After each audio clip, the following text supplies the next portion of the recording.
Hi all, welcome to today's session. Uh, After a discussion relating to supply, followed by different types of supply, levy, nature of supply, followed by discussions relating to composition levy, reverse charge, place of supply. Now we are on to the discussions relating to two crucial topics. Gains its importance from the levy section, which is called as section 9 of CGST and SGST Act. Similarly, section 5 of IGST Act. Now that section, be it section 9.1 or 9.3 or 9.5 of CGST and SGST Act, that is to say, in other words, be it a forward charge mechanism, be it a reverse charge mechanism, be it a tax payable by a e-commerce operator on notified services, be it intra-state supply on all these transactions, or to the contrary, 5.1, 5.3, 5.4, 5.5, be it a forward charge on interstate supply or a reverse charge on interstate supply, or it is going to be a e-commerce operator who is liable to pay tax on interstate supply. Be that as it may, all these transactions, let me repeat, both of these transactions, the time of supply, very carefully section comes out and says, the time of supply of goods and the time of supply of services would be determined as per section 12 and section 13 of CGST Act and SGST Act. So time of supply, when, what time, which date I have to pay tax. This, for this transaction, agreed it is a supply, agreed the nature of supply and place of supply I have determined, it is an intrastate supply. The moment I decided it is an intrastate supply, when I have to pay tax, when that fundamental question arises, for which answer would be available in a discussion called as time of supply. As far as time of supply under GST is concerned, let us take up some more discussions associated with it. Time of supply, when it comes to those discussions, time of supply of goods is handled by section 12. Time of supply of services is handled by section 13. In fact, time of supply section has only 3 sections: 12, 13 and 14. 12, time of supply of goods. 13, time of supply of services. 14, altogether a different section if there is going to be a change in the rate of tax. Now, coming back here to our discussion. Today, we will understand completely about time of supply. Plus, we will also have a basic understanding, introduction to value of supply. Why like this, need, where from we get. Just my initial discussion, whatever I have made till now, is common for both time of supply and value of supply. Section 9 only refers to 12 and 13. Section 9 only refers to 15. Similarly, section 5 only will refer you to 12 and 13. Similarly, section 5 only will refer you to 15. So when I have to pay tax, which month I have to pay tax, I'll go more specific. Which date I have to pay tax, section 12. On what value I have to pay tax, is it 100 rupees, 500 rupees, 5,000 rupees or 10,000 rupees? In my question relating to on what I have to pay tax, when it comes to that question on what I have to pay tax, that value will be determined as per section 15. Our discussions will be on both of these topics. From 15 to onwards would be discussed on tomorrow's session. Coming back here. Before getting into this topic, time of supply of goods, more specifically, let us take up some important definitions. In my view, there are only two important definitions to be discussed. Of that, to start with, one of the important definitions is continuous supply of goods. May not be much relevant from many of our understanding perspective, because it is generally applicable for only certain specified type of organizations. To start with, continuous supply of goods means any supply of goods which is provided or agreed to be provided continuously. There is an agreement that somebody will supply that goods or provide that goods continuously on recurrent basis under a contract, whether or not by means of a wire, a cable, a pipeline, or other conduit.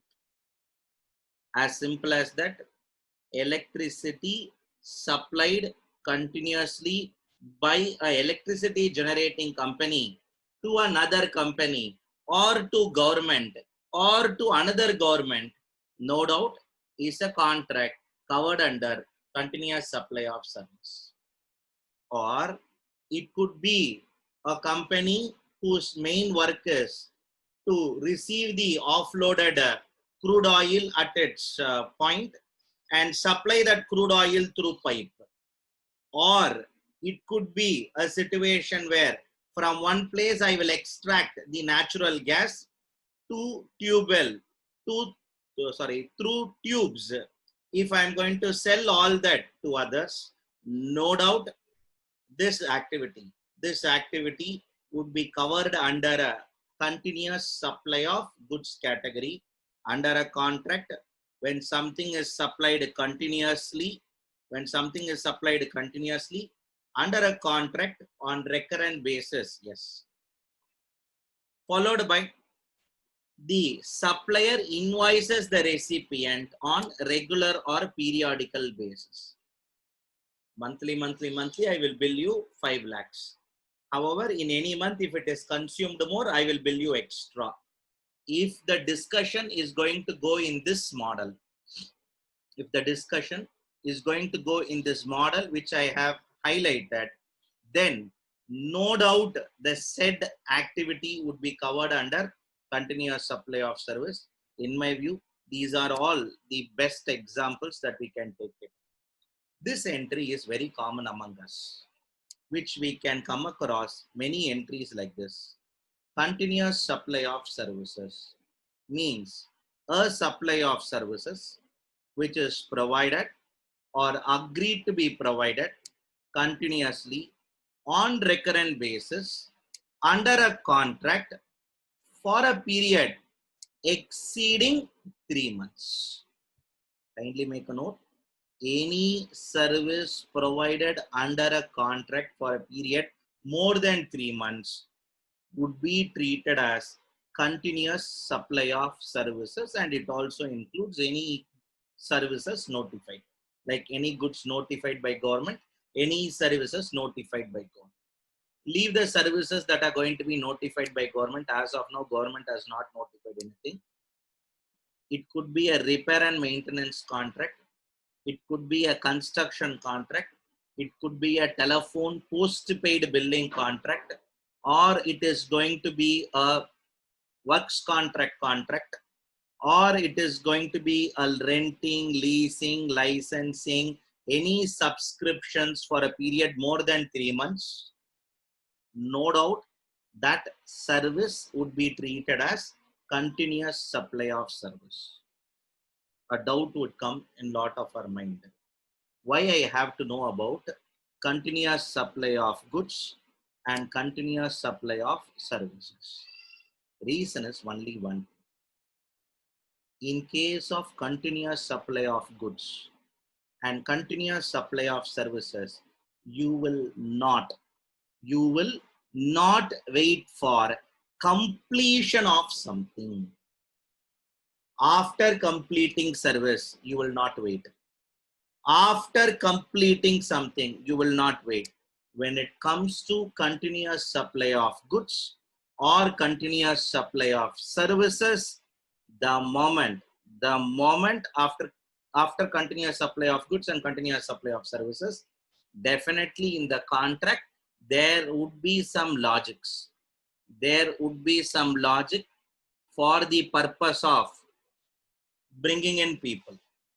Maybe in a rental contract, they will say, after completion of a month, next month, the 10th, rent has to be paid. In an AMC contract, they will say, after end of the quarter, with the next 5 days, payment will be made. When service will be completed after 1 year. When rental services are completed after 1 year. So when it comes to continuous supply of goods, more importantly, continuous supply of services, you will not wait for completion of that service or completion of that goods. The moment a trigger point which enables somebody to bill, that would be treated, it's very popularly called as completion of an event. ஒரு மாசம் முடிஞ்சா bill அடிச்சு. The moment the month is completed, I can bill you. The moment something has done, I can supply invoice to you. If that be the situation, then that would be treated as a continuous supply of goods or services. A classic example for continuous supply of services, every time example is a construction contract. Mark my word, all of us are aware about this contract. 40 lakh rupees is going to be the cost of constructing a flat. At no stretch of imagination, a customer will not come and give, here take 40 lakhs, give me flat. It would never happen like that. After completion of foundation, one money will be paid. After completion of first floor, one money will be paid. After completion of second floor, one more money will be paid. After plastering, electrical, MEP, one money will be paid. Again, at the time of handing over, one money will be paid. So every invoicing point, every strategic point on completion of foundation, on completion of first floor, on completion of second floor, these are all not completion of service.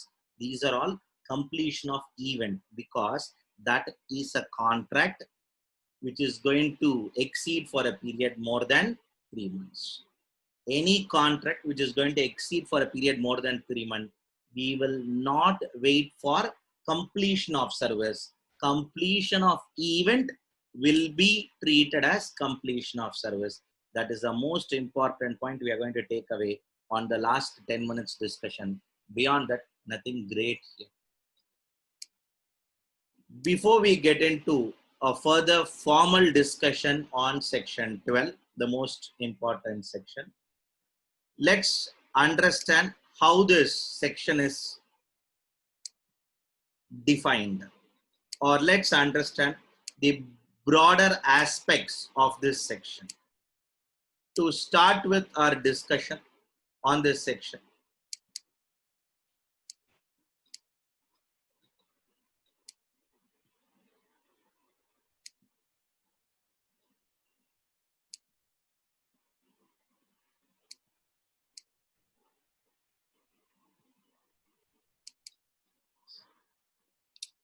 time of supply, time of supply of goods. In short, we can call it as time of supply of goods. Of course, these are all acronyms given by us, not legal acronyms. Time of supply of goods.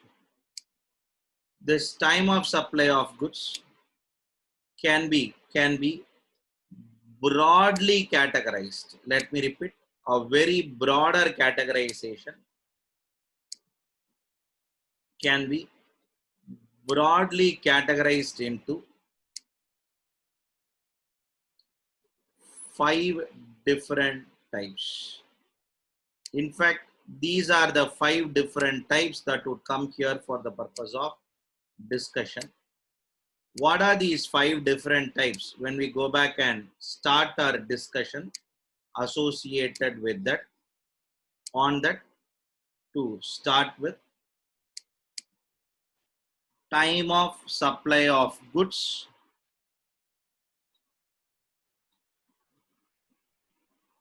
generally how time of supply of goods is determined, followed by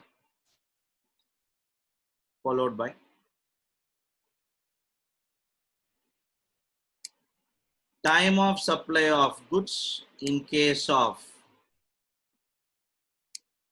RCM, time of supply of goods in case of RCM, again followed by another discussion on time of supply of goods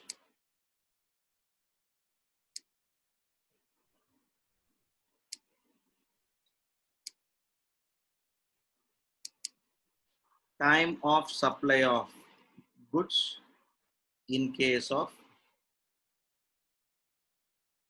voucher, and post this discussion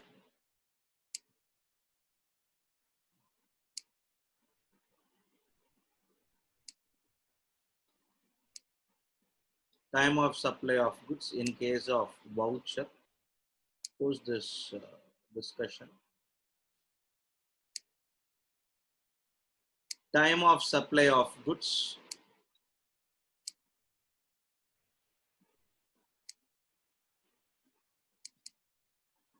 time of supply of goods in case of additional consideration, and here comes up the last fellow, time of supply of goods in case of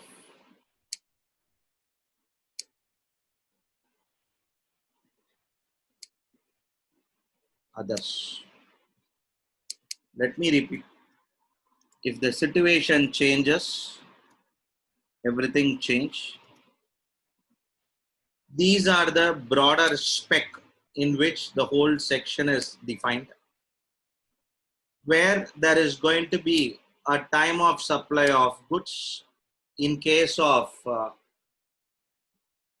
generally, time of supply of goods in case of reverse charge mechanism, time of supply of goods in case of voucher, time of supply of goods in case of additional consideration, and time of supply of goods in case of other situations. Now, what is more important for us? For all these transactions, the time of supply is different when it comes to goods. I want a lot of us to appreciate this fact, and maybe one more point we need to be discussed by us, which is in case of all these transactions,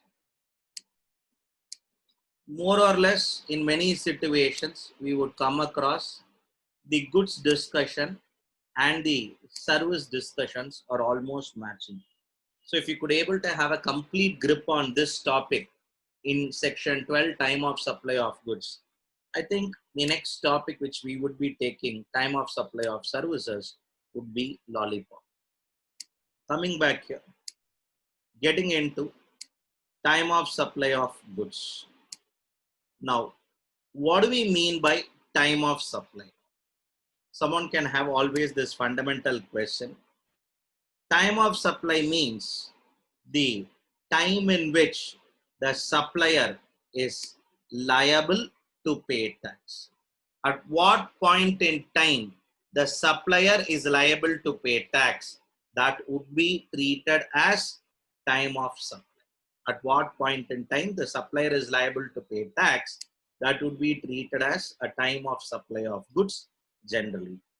Now, generally, whenever goods are supplied, generally, whenever a person is going to supply the goods, in those circumstances, generally, date of issue of invoice by the supplier, date of issue of invoice, or date on which the supplier receives the payment.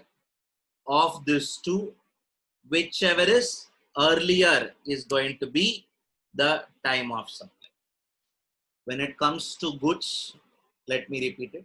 When it comes to goods, section specifically says time of supply of goods is the day in which invoice is issued, or the last day in which invoice need to be issued, required need to be issued under section 31.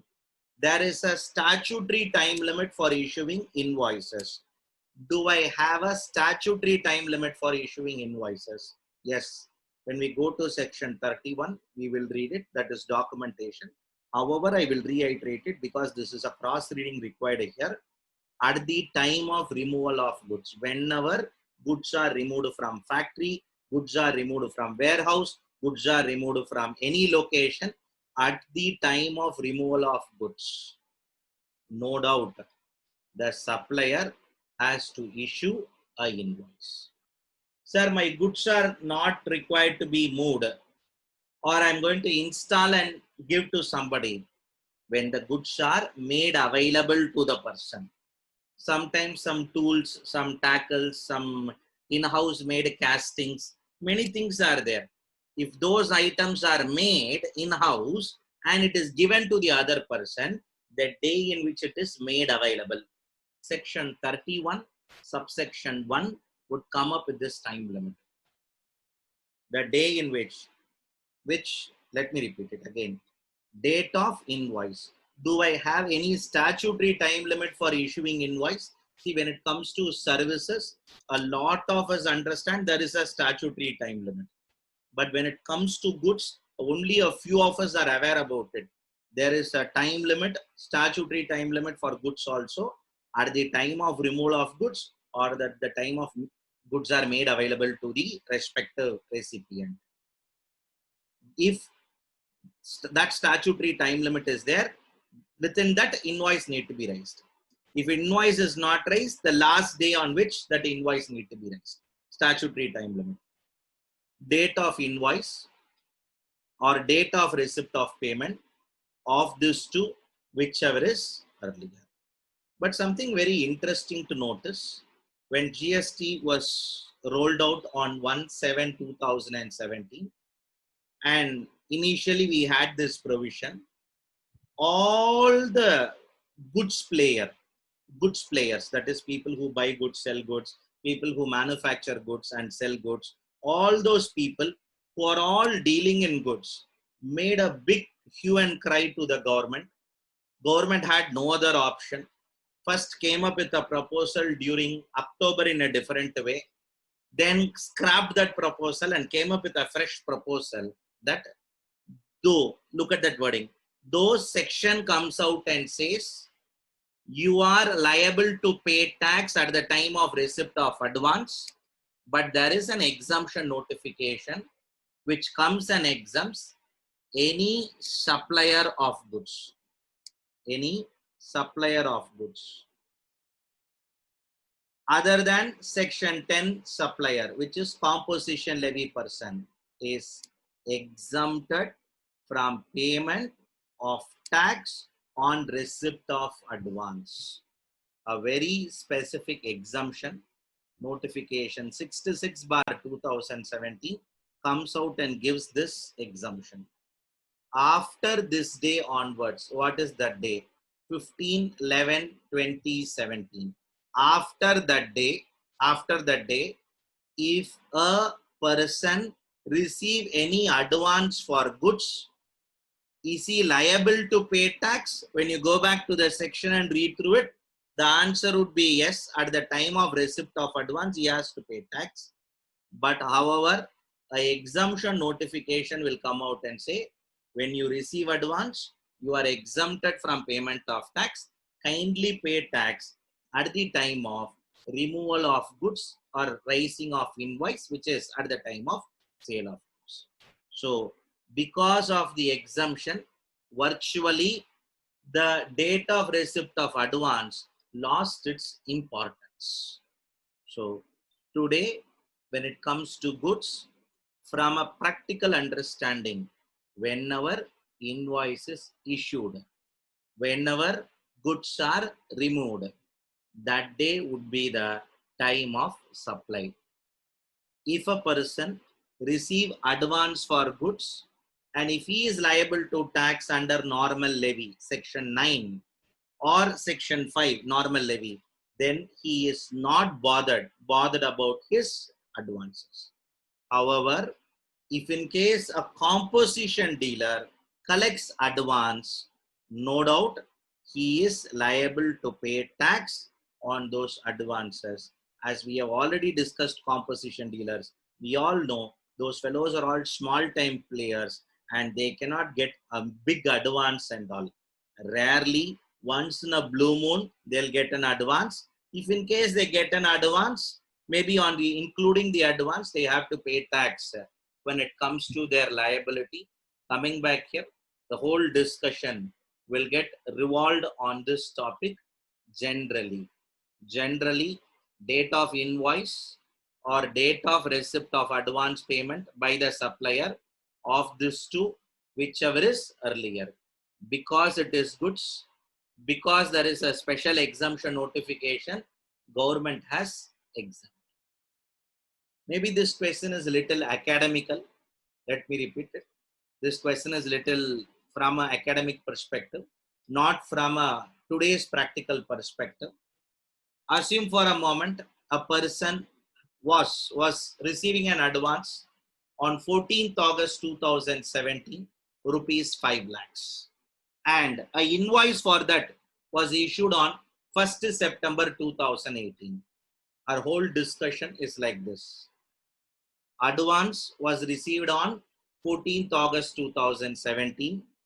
However, after receipt of advance, he made the goods and then supplied the goods on 1/9/2018.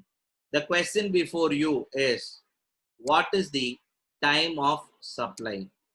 On the screen, what you see for that, what is going to be time of supply? Is it 1st September 2018 or 14th August 2017? What is going to be your time of supply? Quick, quick, quick. I get different answers. Good. Ashwin Rangan, 1st September 18. Suresh Kumar sir, 14th August. Uday Shankar, 14th August. Amit Kiran, 14th August. Purnima, 1st September. Babuji is 14th August. Vishal, 1st September. Okay, Yamini, 14th August. Good. Different people. 1st August, 1st September. Group is equally divided. Okay. Sirkar confirmed it. As the amendment comes only from 15/11/2017, if advance is received before, this exemption will not be there. Because of that reason, time of supply will be 14th August. See, in case some of our clients, some of the people whom with we are going to deal has something like this, be clear about. Let's take up the second example that we have on the screen, which is going to be invoice is issued on 1st Jan. However, payment was received on 14th December 2017. Invoice was issued on 1st Jan. However, advance was received on 14th December 2007. For the second entry or line item here, no doubt it is going to be only what? 1st Jan, because you have that exemption. Now, again, here also there is a possibility. If you want to take, this is worst. Okay, I am not intending to take like that. If somebody is going to be a composition dealer, it will be 14th December. One assumption with which all of us proceeded is this fellow is a normal levy person, is what is an assumption with which we all went. Moving forward from here, straight away getting into the time of supply of goods in case of reverse charge. So We have completed the first part of our discussion. Moving towards second part. 5-part discussion we have. Time of supply of goods in case of reverse charge mechanism. Now, when it comes to time of supply of goods, section 12, subsection 3, more specifically RCM. If I'm going to procure cashew nut, if I'm going to procure confiscated goods from government, if in case I'm going to procure all those cotton, silk, yarn on all these circumstances, when I have to pay tax. For that, we have to refer time of supply of goods in case of RCM. It will be either the date of receipt of goods by the recipient. Date of receipt of goods by the recipient, or date of payment to the supplier of goods. Date of receipt of goods by the recipient. If I am going to receive the goods, then I am the recipient. Date of receipt of goods, with the day in which I receive the goods, that will be time of supply. Before even receipt of goods, I made a payment to him. Dabba go 50,000. Here, take 50,000. If I'm going to pay, then time of supply is date of payment to supplier. Third, that fellow has raised invoice. 30 days has also crossed, but the goods has what? Not reached the intended person's location. If this be the situation, then a date immediately following, let me repeat, a date immediately following 30 days from date of invoice. The date immediately following 30 days from the date of issue of invoice. From the date of issue of invoice or any other document by whatever name called. Whatever documents he give, from the day 30 days, after 30 days, one date will come, no, that will be. Sir, how I can make account? 31st day from date of invoice. Date of invoice, 31st day. When that would be possible? He the person from Andhra Pradesh has sent the cashew nut. The recipient has not received it. The recipient has not made the payment. See, when cashew nut, if they have supplied, normally it should come within 30 days. If it does not come, 31st day they have to pay tax. Law. See, law, it has been like that. Because for whatever stretch of our imagination, from Chennai to Guwahati, that is Assam, from Chennai to Guwahati, in a normal environment, 18 days is the transporting time. So, even if it is Guwahati, Chennai to Guwahati load, even if it is a Chennai to Guwahati load, the goods will come max within 20 days. So, when we have a proof that invoice is there, some documentary evidence is there, from the date of invoice, within 31st day, they have to pay. Before that goods is received, before that payment is made, then put all the 3 dates of this 3, whichever is earlier. Can you able to appreciate this discussion? Let's take up some example for the purpose of our discussion, so that we have a better understanding on this topic. The product that is going to be procured here is raw cotton. Raw cotton. We are all on same page. We are all going to discuss it only from a recipient's perspective. We are not bothered about supplier's perspective. Raw cotton, date of issue of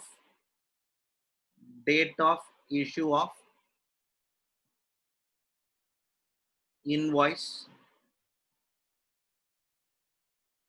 is 24/2/2020, followed by date of receipt of goods 28/2/2020, date of payment to supplier happened on 20 9/2/2020 followed by, or why 29?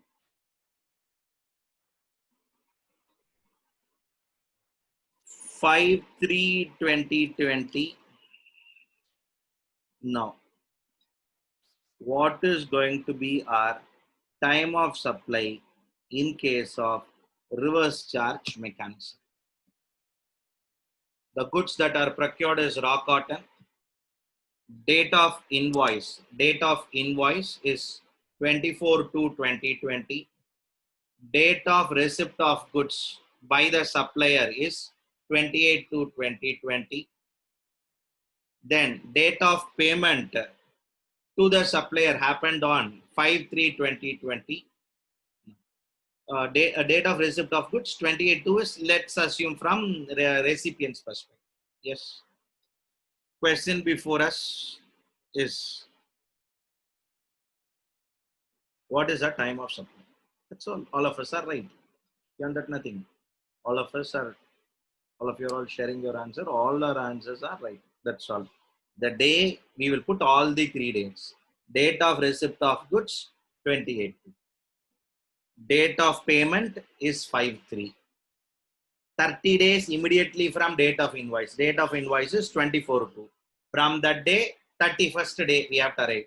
Put all the 3 dates. Of this 3, whichever is earlier. Let me repeat, it has to be a process.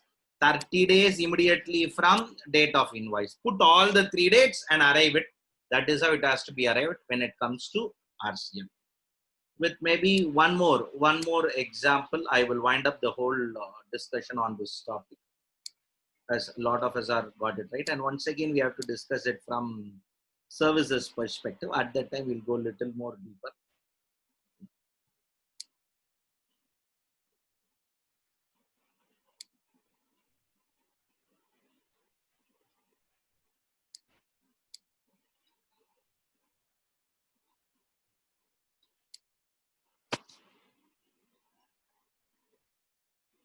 Now, assume for a moment that date of payment to the supplier was on 5/2/20. That's all. Nothing much about it. Date of invoice 24/2. Date of receipt of goods by the recipient 28/2. Date of payment to the supplier 5. What would happen to the situation? RCM will be payable on 5/2 itself, the day in which payment is made. Among the 3 dates, whichever is earlier, our situation would change. Beyond that, nothing great. Now, in this section, for the purpose of date of payment means what? A doubt will come for some of us. Date of payment means what? The day in which the payment entry is made in books of accounts, or the date in which the account is debited. The date in which I make the entry, or the date in which account is debited. As simple as that. Today I will make an entry, take a check, print out of the check, give it to the concerned person, and the concerned person deposits 4 days later. I'll give you a live example. Maybe that aspect, it would be more interesting. There is a date of payment for reverse charge mechanism. Everywhere this is the date of payment rule, modality. Now, date of payment is what? Entry in books of account happened on 26/2/2020. However, actual debit of money in bank account happened on 3/3/2020. What is your date of payment? Hope all of us could able to take control of this. 26/2/2020. Actual debit in money. I'm sure because of the, go back to the mainstream regime where still people till today make check payments only. So there is a gap, there is a float days. All this we have to factor it. Vice versa situation. Let me repeat, vice versa situation. The promoter has made the payment before, but entry is made subsequently. What would happen? Now, let's take a situation like this. Entry in the books only happens on 26/3. However, payment is made on 3/2. Let me repeat. I have changed the question. Entry in the books of account happens on 26/3. However, payment is made on 3/2. Let me repeat. As long as the date of entry and date of payment is within the same month, you don't have much challenges. If both are going to be on the different month, yes, it would be more of. Coming back here. If he makes an entry and prepares check, but he gives it very late.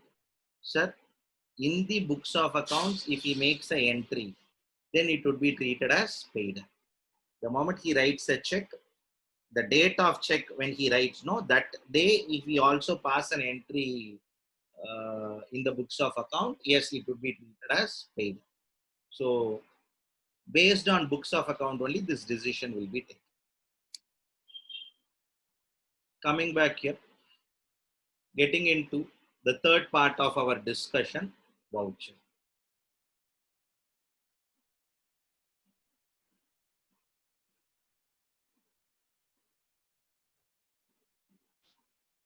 Yamini, if you want to compare between service tax and GST, the question that comes up is, sir, when service tax, we were never bothered about all this and all.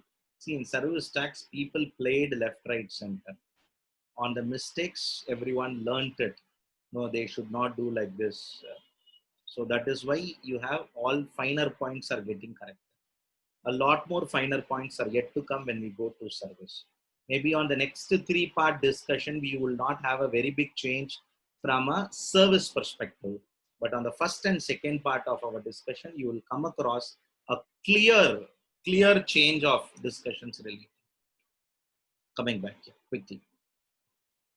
In case of time of supply of goods, which are all sold through vouchers. Now let's all first all of us are aware of vouchers. I would not say we are not aware of voucher. Let's all take up. It's a genuine voucher. Apart from money, it can be given, which is being considered as a consideration. Voucher means an instrument where there is an obligation to accept it as consideration or part consideration. I don't want other words at all. For me, all words are all irrelevant when it is forming part of a consideration. It is a lifestyle showroom. You want to give a friend a gift.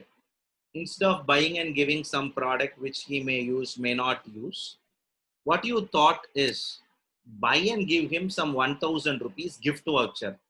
Let him buy whatever he wants. You bought a 1000 rupee gift voucher from Lifestyle or any of those shopper stop, some organization or Amazon, Flipkart, somebody you bought this. Good. Having bought this voucher, in that voucher itself is mentioned. It can be purchased, used for buying garments, perfumes, this, that, printing and stationery item, anything you can use. If they say, then for this voucher, which product is going to be supplied is identified, not identified. For the voucher, the supply of product is identified, not identified. I have raised a question. It is a company, Shopper Stop, or it is a company, let's say somebody like Lifestyle, or it is going to be any of those prestigious showrooms, something like that. Supply is identified, not identified. Which product is going to be supplied is not identified. A lot of you write, Amit alone take care of it. You have not told which item is going to be sold. At that time, supply is not identified. When supply is not identified, let me repeat. When supply is not identified, law is very, very clear. Date of issue of voucher, will be time of supply if supply is identified. Date of redemption of voucher will be the time of supply in case supply is not identified. Date of issue of voucher when supply is identified. For example, you purchased from the Prestige showroom, purchased the gift voucher where Prestige allows you to buy a gift voucher for rupees 5,000 and you gifted it to your friend. Let me repeat, you gifted it to your what? Friend. Now, look from, out and out look from the Prestige company perspective, supplier's perspective. From a supplier perspective, okay, if they say with that gift voucher, any product can be purchased. If the for the gift voucher, if they say any product can be purchased, time of supply will be date of issue, which happened on 10/3/2020, or date of redemption, which happened on 24/5/2020. Let me repeat a very careful example. A gift voucher, a generic gift voucher of 5,000 rupees was gifted by his one friend to another. We are looking at it from a Prestige perspective. We are not looking at it from anybody else perspective. In this background, yes, what would be your time of supply? Time of supply, first question, if it is voucher, this 5,000 rupees, is it a voucher? Yes. Is it worth? Yes. It can be considered as money? Yes. Next time, if you get a bill for 6,000, if you give this 5,000, he'll accept it. Done. Now, supply identified, supply not identified. You told he can buy stove, he can buy what, this, that, anything he can buy. He can buy a sandwich maker, he can buy a bread toaster, he can buy what is it, water heat kettle, he can buy anything for that matter. Then supply is not identified. When supply is not identified, date of redemption of voucher would be time of supply. In all other cases, if supply is identified, date of issue of voucher. They said that with this gift voucher, he can buy only pressure cooker. No one will sell in this world vouchers like that. If in case a person supplies, okay, only pressure cooker can be bought, then which means supply is identified. So date of issue of invoice would be, date of issue of this voucher would be time of supply. There was a company by name called as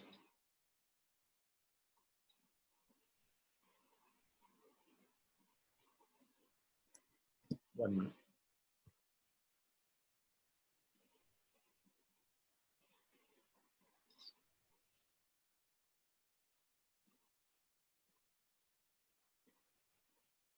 A very famous jewelry shop called as RT Jewels. RT Jewelry. Okay.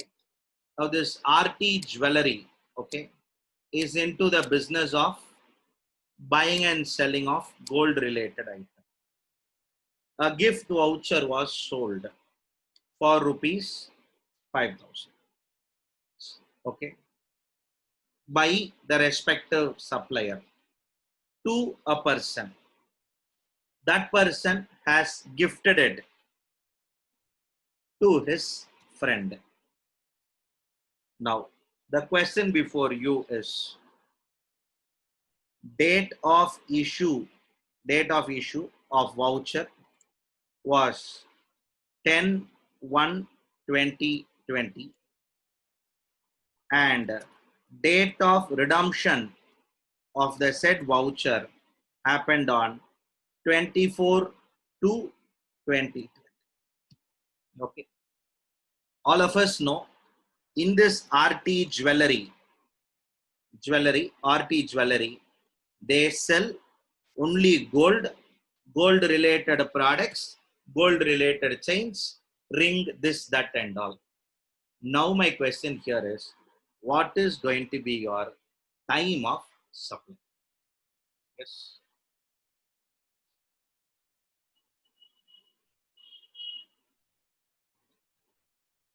Is it date of issue of voucher or date of redemption of voucher? 10/1 or 24/2? 10/1 or 24/2? I get predominant of us getting convinced on 10/1. Supply identify. No, I never told no, you have to buy only chain, only this. You can buy gold or you can buy silver maximum. Or you can buy some, what is a gold plated items, something like this. Of course, certain restrictions are there. See, in shops like these, we are having a challenge. If you compare shopper stop with this jewelry shop, you have a challenge because this shop, it's exclusively deal only in one product, which is called as gold. Of course, it can be a chain, it can be a ring, it can be a necklace, it can be this, it can be that. But end of the day, product remains same. So in cases or shops like this, it is very tough. I am not saying not possible. It is tough to argue that supply is not identified. I am not here bothered about HSN and all, Babuji. We are not here bothered about HSN at all. As long as when you sell the voucher, supply is identified or not. That is a decision and it's a highly subjective decision. It cannot be an objective decision. It's a subjective decision. Facts changes, situation changes. I have taken a very simple fact. So the answer would be 10/1. We can little complicate the fact. At the time answer would change. But again, it comes with a little litigious position. We are not taking up that for the discussion as of now. As the company is exclusively involved in that, yes. This time it is not a jewel shop, but this time it is a electronic shop. Whole discussions remain same. Our whole discussion remains same. Instead of RT jewelry, we have a very famous shop called as Anant and Co. Okay, a very, very famous shop who comes up with various electronic items, and all the electronic items, any electronic item you can buy. You can buy fridge, washing machine, anything you want, you can buy. Okay. If this be the background,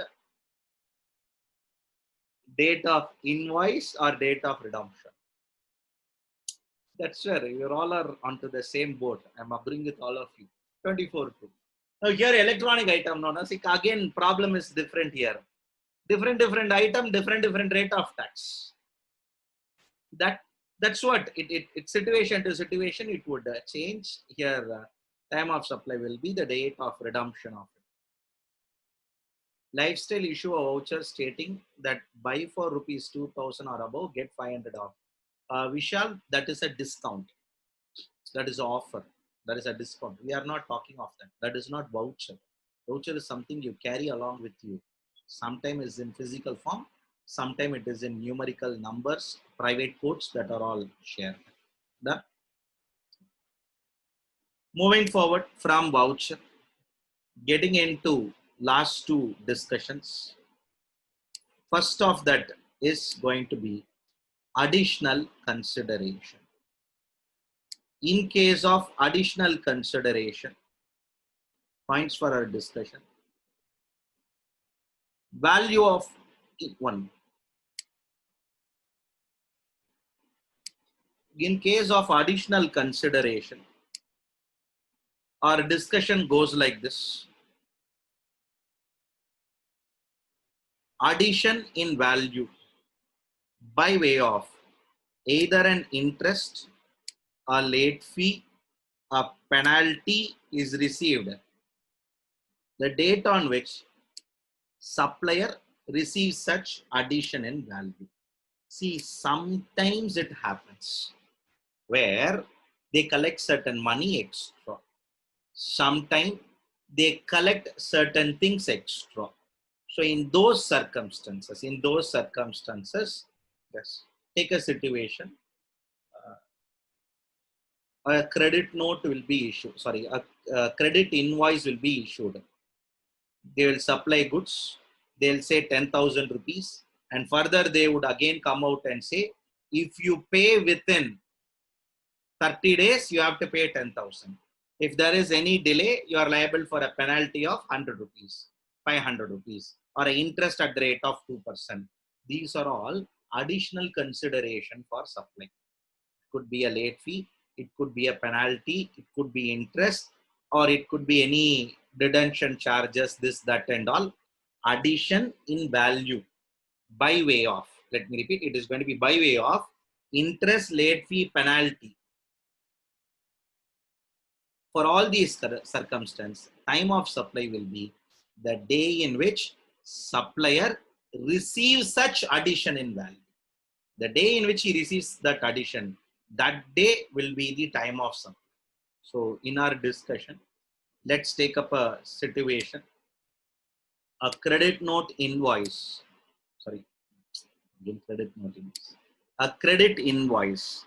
A credit invoice was issued on 10/2/2020 with a condition payment to be made within 30 days. However, the respective recipient, because of various challenges, paid on 10/4/2020. As per the contract, a standard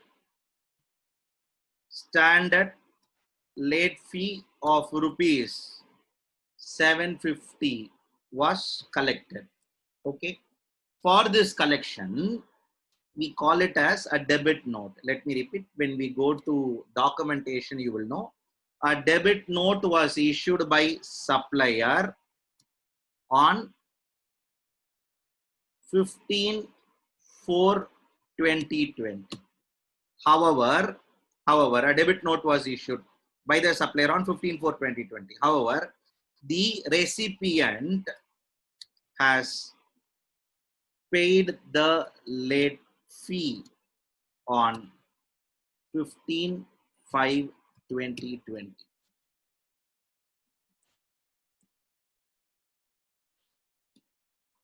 What is going to be your time of supply? Originally, I issued an invoice. I have certain conditions. Other fellow has not paid it.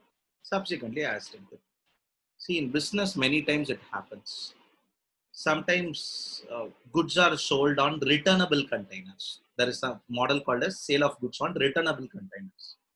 What is this returnable containers means? Oxygen cylinder will be sold.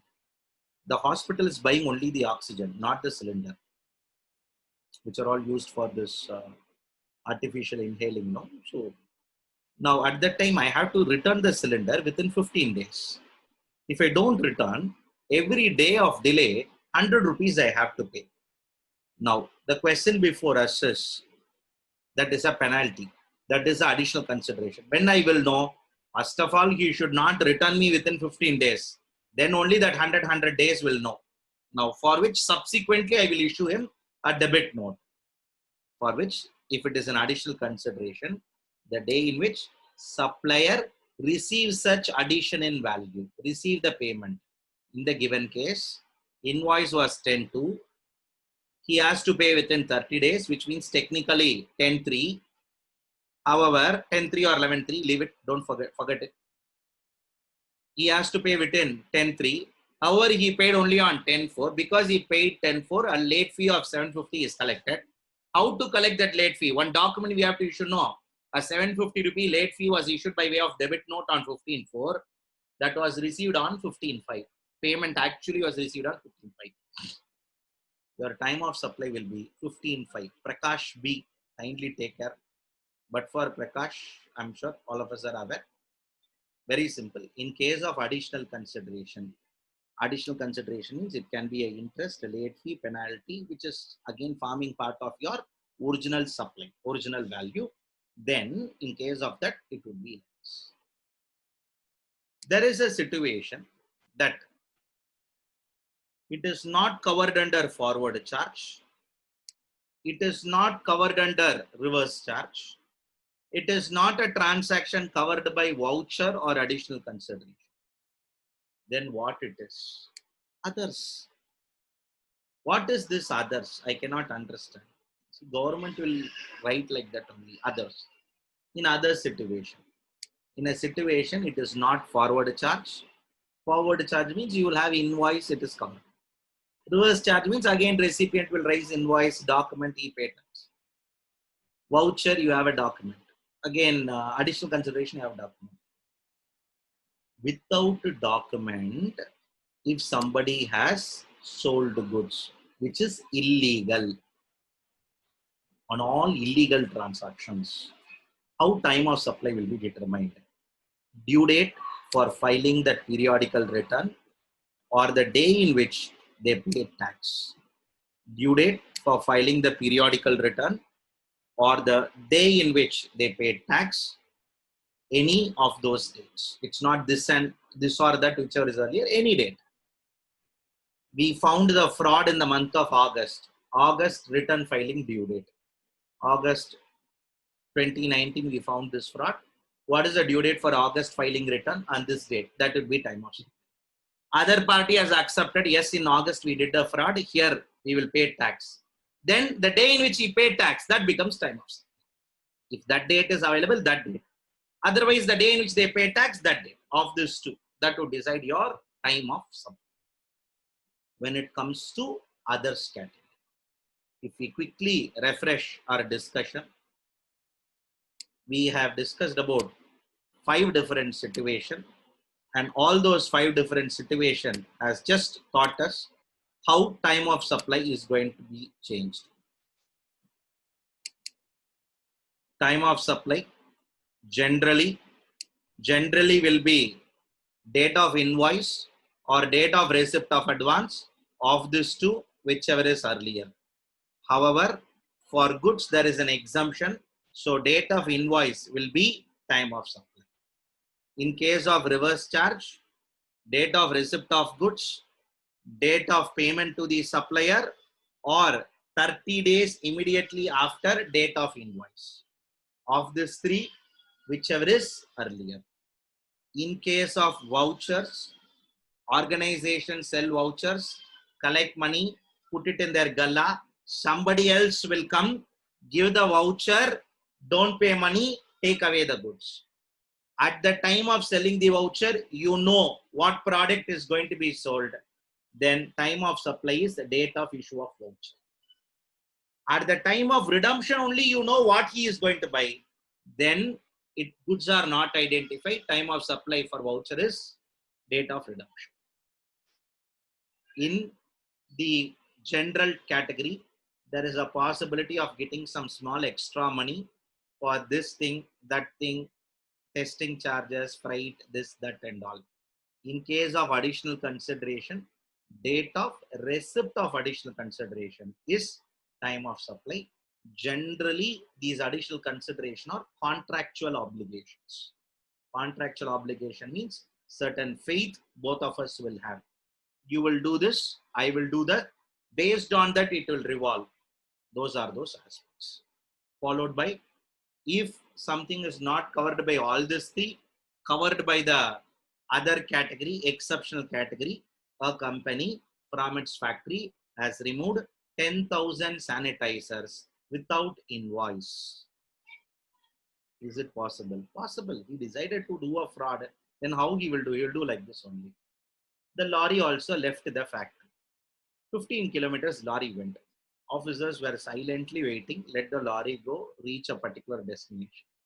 Immediately, the lorry was intercepted by a vehicle of officer. They stopped the vehicle. Asked them, show me invoice. This fellow scratched his head. How are you going to determine time of supply? Invoice is not there, not a reverse charge, not a voucher, not an additional consideration. Other. This month, today date, you have removed. So, time of supply is this month return filing due date. Can you able to appreciate it? Frauds will be covered in others. Illegal transactions will be covered in others. Tomorrow, somebody who is doing an illegal transaction cannot come out and say to the government that I am not liable or I'm not liable for tax. So that is how it has to be appreciated. Now, Thiruvengadam sir has raised a question. What about credit points redeemed as vouchers? Thiruvengadam sir, here, when credit points are redeemed as voucher, your transaction is between the points company and you. Again, points company buy it from those respective people in a different way. So, their altogether transaction is different. Don't bring those discussion into this voucher. Okay. Here we are talking of voucher is a plain vanilla voucher which is sold by the organization and the money is also collected by the same organization. We will stop it. The question that you have posed is warranting a little high-end discussion. For the current scope of our discussion, I'm refraining myself from taking this as it requires a lot more other aspects. I have to speak from the perspective of the vendor. I have to speak from the perspective of the redeem points company, that company perspective, and the common recipient for both of them. So all these are not brought in over here.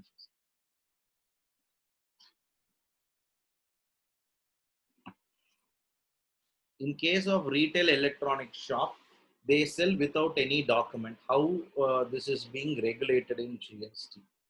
Shankara Subramaniam sir, how they are going to account it is going to be more important. Their procurement of goods and all those other aspects are going to be more important.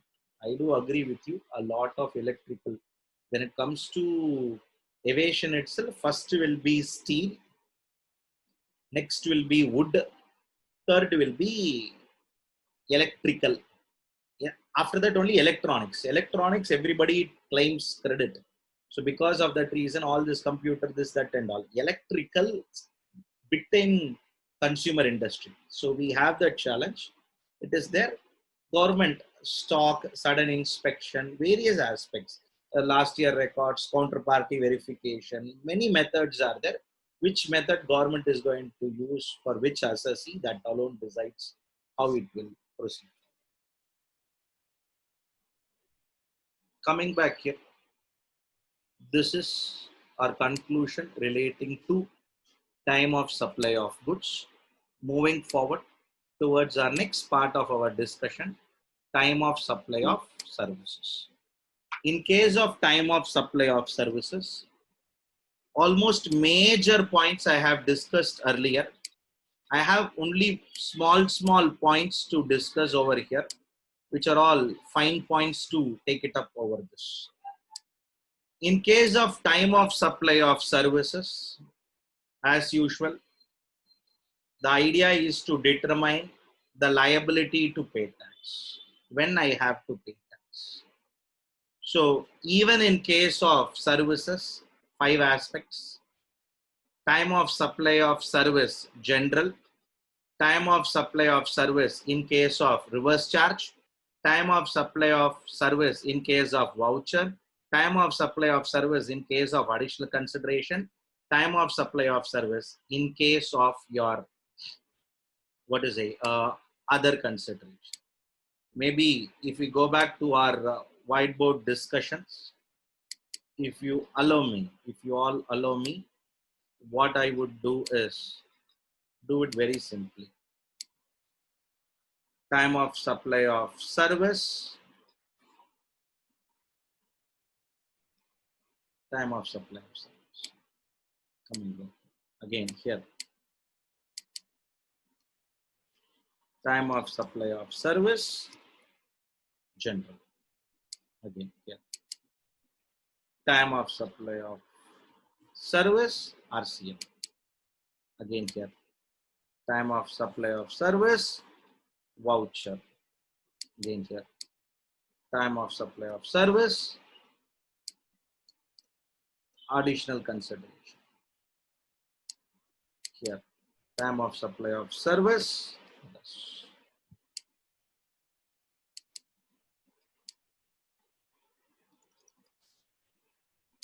No. Points for a discussion. Yes, I do agree with you. Almost same set. There is nothing you have changed. Yes, I've changed only yes, yes, yes, yes, yes. And more so interesting. More so, what is further interesting is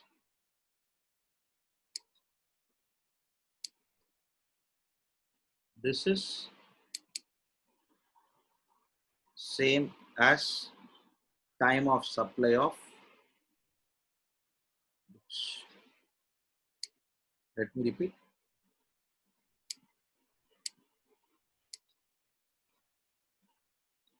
Same as time of supply of goods. Again, here.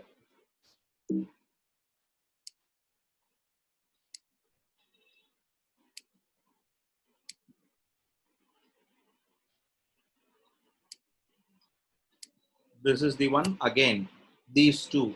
In fact, we can put it in common. These two.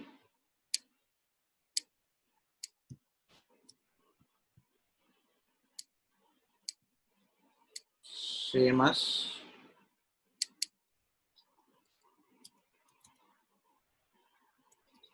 so what is something new we are going to learn is only these two aspects. Time of supply of service general, RCM. These three verbatim will be same.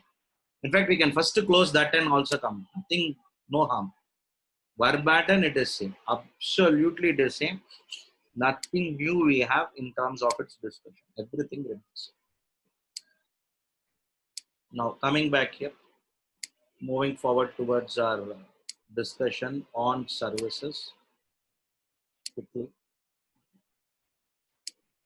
When it comes to services, time of supply of services, generally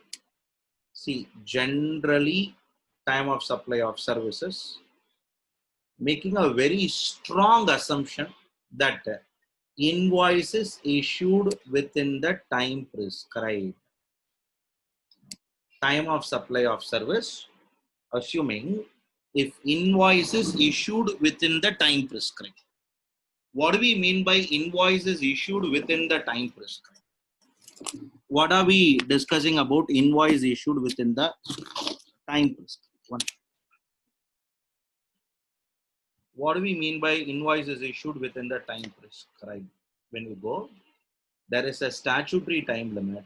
After completion of service, invoice has to be raised within 30 days, or in case of banking services, insurance services, financial services, invoice has to be raised within 45 days. Date of invoice, date of payment, whichever is earlier. Sir, we have already read there. Yes, we have already read there. Only thing is, in invoice, when it comes to goods, there was an exemption. Here, no exemption. That's all. But here you will have one condition: invoice issued within the prescribed time limit. If invoice is issued within the prescribed time limit, then our discussion will be like this. If in case invoice is not issued within the prescribed time limit, if invoice is not issued within the prescribed time limit. For example, let's take up a situation. If invoices not issued within 30 days or 45 days, as the case may be, then date of completion of service or date of payment of this two, whichever is earlier. Date of completion of service or date of payment of this two, whichever is earlier, is going to be our time of supply. So if invoice is raised, issued or within the time prescribed, date of invoice, date of receipt of payment. If invoice is not issued within the time prescribed, after completing service, invoice has to be issued within 30 days. Yaar sir sollirka sattam. We have a section 31 subsection 2 discuss about it. Comes with a specific time limit. Services has to be like this. In fact, 31.2 will say within the time prescribed. The time prescribed is in fact prescribed in the rule. Rule 47 will come out and say that it has to be within 30 days. It has to be within 45 days. Core discussion for us is, in case of these transactions, if invoice is issued, date of invoice, date of payment. If invoice is not issued within statutory time limit, date of completion of service. In case of continuous supply of service, date of completion of event or date of payment. If it is a normal service, date of completion of service or date of payment. Okay, so that is how it has to be discussed. So take any services, invoice or payment, whichever is earlier, is time of supply. At that time, they have to pay tax. Before even committing for a film, before even the first shoot has started, in fact, the first look posters shoot has been, photo shoot has been started. Advance, a production house pays to the a producer pays to the celebrity. Celebrity receives a token advance of 50 lakhs, for which he has not raised invoice because his raising of invoices after a milestone. That milestone is not raised, but received just a token advance of 50 lakhs. Here, time of supply, let me repeat, time of supply will be the day in which advance is received, because invoice is going to be issued subsequently. However, he has started doing it, things and all, dubbing level came. So at the time of dubbing, one payment will be made. Yes, first payment. If that be the case, date of invoice or date of payment of this two, whichever is. So that is how it has to be decided. Now, in this background, if invoice date is also not available, payment date is also not available, but very interesting to note, the recipient has recorded the transaction. Then the day in which it is recorded by the recipient, all fraudulent transactions will be covered here. Supplier has not recorded it, but recipient has recorded. People are coming from recipient. The producer says, I have paid to this fellow 50 lakhs. The fellow who received 50 lakhs is not showing in his books of accounts. At that time, they'll come and catch from the producer to the respective person. So for those aspects, it is there. Ignore it. That is not the core discussion. First two are the core discussion. Further points. Because on advances, tax is payable, if in case any person receives an excess payment up to rupees 1,000 in advance. Advance amount is less than 1,000 rupees. Advance amount is less than 1,000 rupees. At the option of supplier, the supplier can pay tax at the time of advance or at the time of next invoice. At the option of supplier, it will be paid either at the time of subsequent invoice or at the time of receipt of invoice. I'll give you a very classic example. 1,880 rupees is your mobile phone bill. Let's assume it's a postpaid bill. 1,880 rupees is your mobile phone bill. You went to the respective payment showroom, gave a 2,000 rupee note. Other party says, sir, I don't have balance 130 rupees to give it to you. You also, because of all this pandemic testing times, not interested to touch currency note and all. Why unnecessarily taking risk? You told credit my account. That fellow credited your telephone account for excess by rupees 130. Which means technically what? Next month 130 is going to get reduced. Now go to the telecom company's perspective. For telecom company, they have asked you to pay only 1,880 rupees.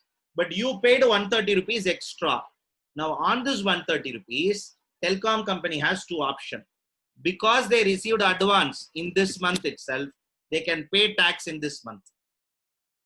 Or because this advance is going to be adjusted in the next month, they can also pay tax in the next month at the option of supply. Every company will be adjusting it only in the next month. Caveat, most important caveat, that excess advance cannot exceed more than 1,000. So that is the level at which it should operate. Moving forward from here, this sums up the whole discussion in case of services under general. Date of invoice, date of receipt of payment of these two, whichever is earlier, is a normal situation. In case invoice is not issued within the time prescribed, then it would be based on other aspects. Coming back here. Karthikeyan, what do we mean by credit card payment? I don't understand. Is it applicable for credit card payment means? I don't understand here.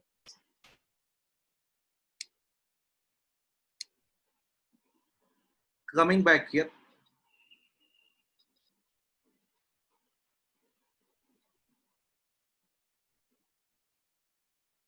Credit card advance payment for what?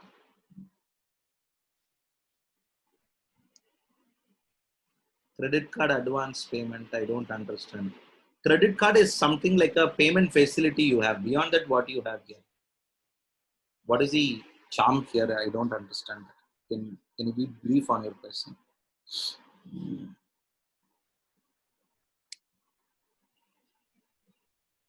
Sir, we are talking here from supplier's perspective. We are not talking from a banking company perspective, sir. Karthikeyan, you kindly make a note. We are talking here from a person providing some spa salon services, somebody who is providing your consulting services, somebody providing a coaching services.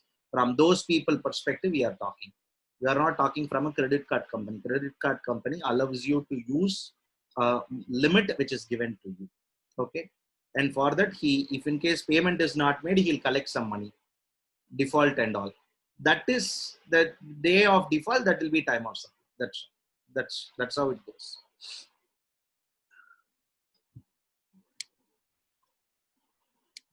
Coming back here, we'll take up straight away a little high-end technical discussion. Date of issue of invoice by the supplier on 10/3/2020. Date of completion of service happened on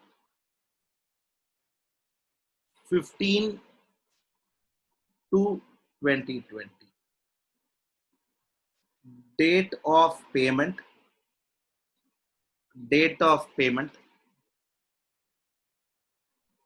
25% of contract amount.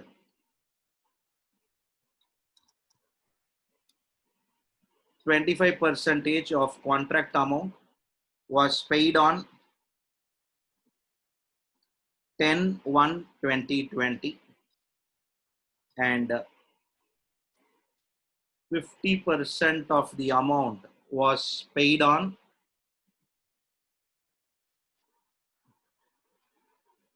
10/2/2020.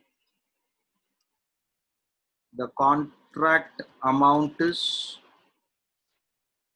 rupees 1 lakh. What is going to be your time of supply? Invoice was raised on 10/3/2020. Date of completion of service was on 15/2/2020. Date of payment is 25% of the contract amount was received on 10/1. 50% of the contract amount was received on 10/2. And maybe the balance 25% was received subsequently later. I somehow missed that. The last part of it. The last installment of 25% was received on 15/3/2020. Okay. My question is time of supply, which day, how much amount? See. English number and all, we are good. My question is a pointed question. Let me repeat. A very, very pointed question. Time of supply, which date? Okay. Followed by amount. On that day, what amount? 1 lakh or some other number? What amount? Which day, what amount? So, does how it is going to be? I have given you a transaction that is spread for 3 different dates. So, Shankar Subramaniam sir, I am not completely agreeable to you because on 10/1 it cannot be taxed. Entire 1 lakh cannot be taxed. Sorry, no.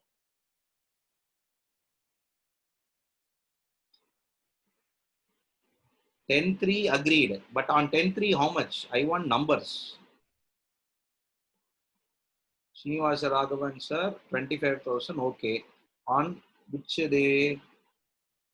On Jan. Okay. Okay. February 50, March 25. Good, sir. Good.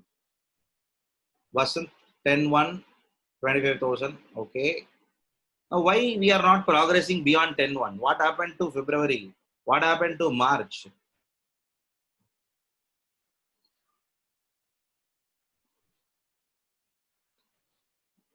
Babuji completely agreeing to your answer. A very elaborate answer. Good. I'm reposting to all. In fact, here as the date of payment is on 3 different dates, as the date of payment, yes, Sureshji, I'm agreeing with you.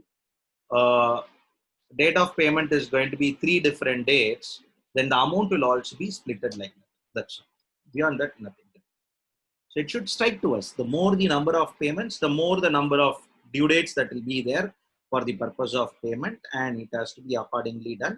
And to what extent already payment is made, that has to be adjusted. I will raise invoice only on 10/3. My invoice value will be 1 lakh only. That and all. But tax எவ்வளவு கட்ட போறேன்? The amount of tax that I am going to pay. Once again, I will not pay for 1 lakh. On that 1 lakh, already 70,000 I have paid in the last 2 months. Now I will pay only the balance amount. Done. Yes. So we can move forward.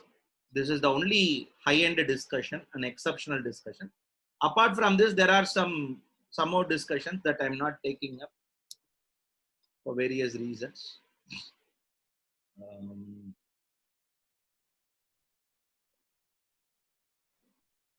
Rekha, you want to ask any questions? You have raised hand. You want me to unmute?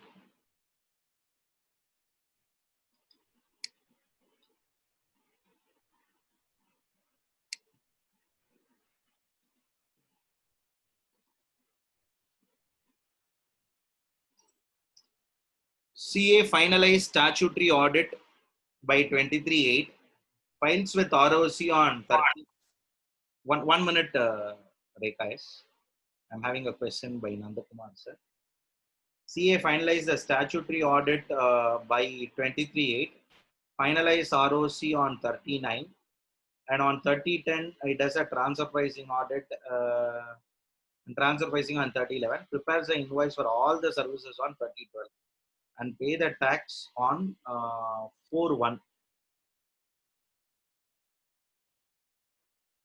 Sir, Nandakumar sir, technically in my view, all these are all independent assignments. Statutory audit is a separate assignment. Tax audit is a separate assignment. Transfer pricing, documentation for it and filing of return is a separate assignment. maybe all this are clubbed at a single hand,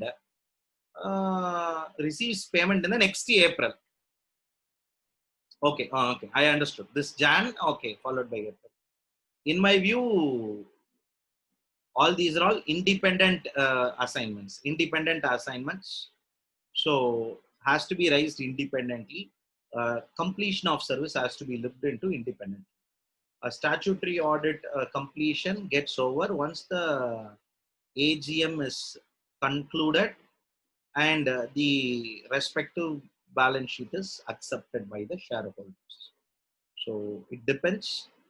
Again, when it comes to tax audit, a specific assignment, once the tax audit related report is signed and given to the other party and in online he submits it, I think that gets its conclusion. So that is how we have to see Form 3CEB of transfer pricing. Once it is completed and that 3CEB form is filed, transfer pricing is over.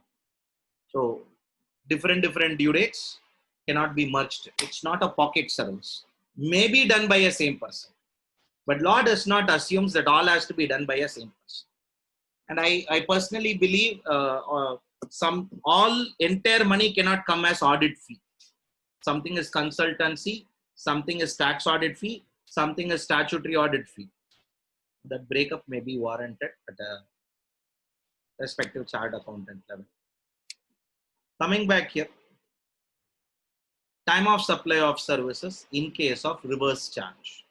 Now, already we read for goods, what is the difference? Absolutely nothing, no difference. In fact, you will come across it as shrinked. There are at least three: receipt of goods, payment to the supplier, 30 days immediately following. Here, very simple, 2 dates. Payment to supplier, of course, including advances. Similarly, a date immediately following 60 days. 60 days immediately following 60 days. 60 days following your date of invoice.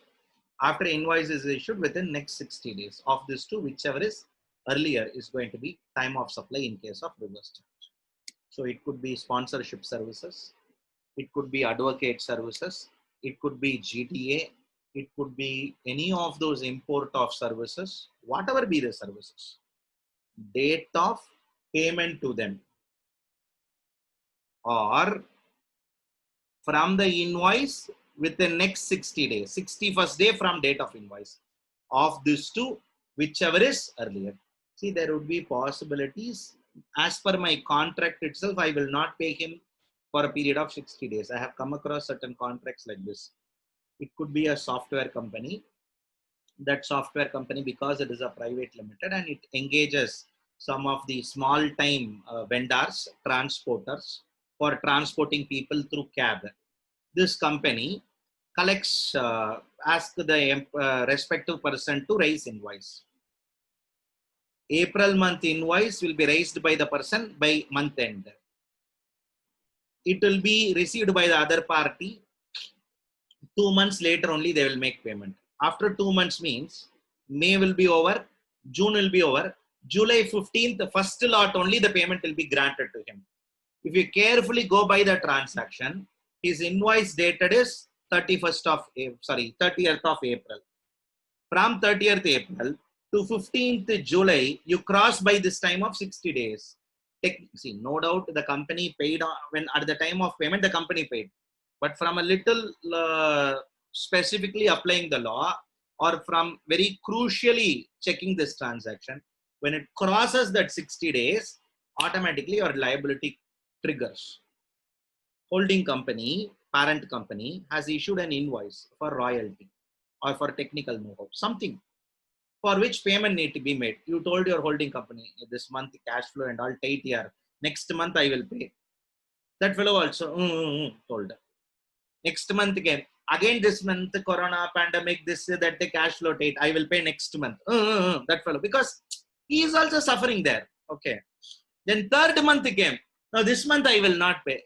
He will say what?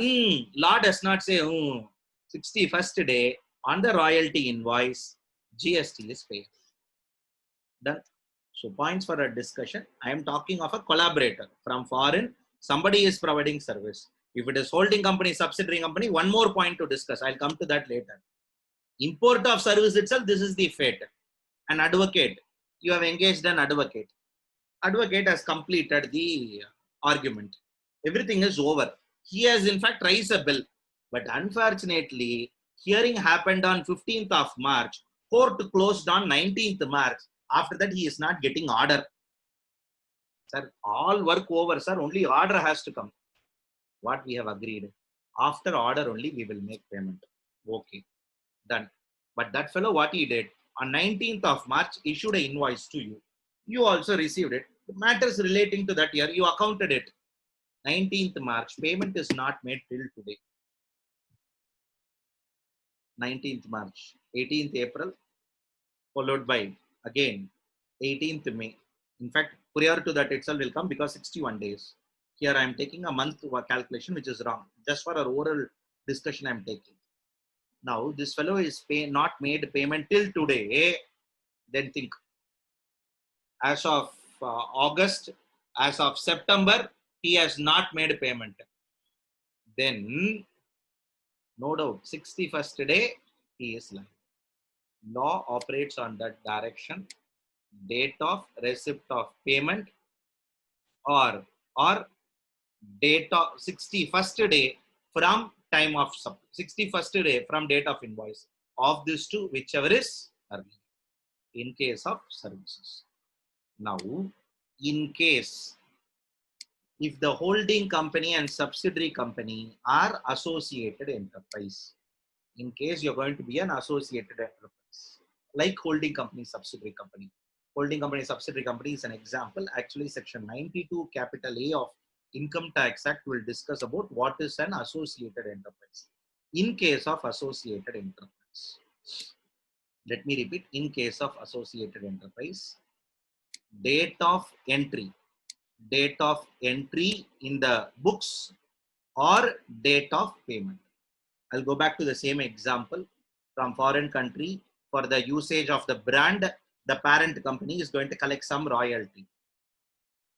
Bill came, entry immediately passed. The moment entry is passed, time of supply triggered.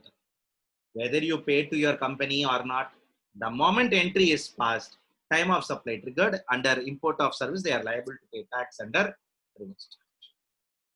The whole crux for our discussion is, in case of all these transactions, meticulously it has to be checked. And again, I know many organizations, because this point came, I want to club supply, schedule 1, import of service, reverse charge, time of supply, and give an example. Many times, I'll take up certain companies which are known to us so that it can be. Parent company is Barclay Inc. Indian company is Barclays Financial Services Private Limited.